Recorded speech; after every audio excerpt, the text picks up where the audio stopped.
मी रूपमती दीपकराव साळुंखे. आता जे उमेदवार सूर्यादित्य यश साळुंखे यांच्या मी मातोश्री जवळ्या गटातून किंवा सर्वच गटातून प्रचंड तरुणांचा प्रतिसाद मिळत आहे. तरुणांच्या प्रतिसादामुळे निश्चितच आम्हाला यश येईल असं वाटतं आहे.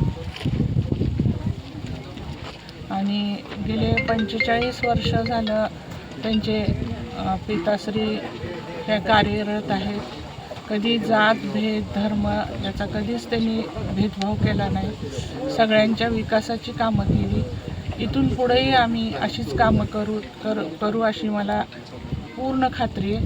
विजय हा निश्चितच आमचा आहे आणि तळागाळातले गोरगरीब वंचित सगळ्यांवर कोणावर अन्याय होणार नाही ह्याची खबरदारी आम्ही दोघंही उभयता घेणार आणि तेच संस्कार आम्ही सूर्यादित्य यश पाटील देणार. एवढंच.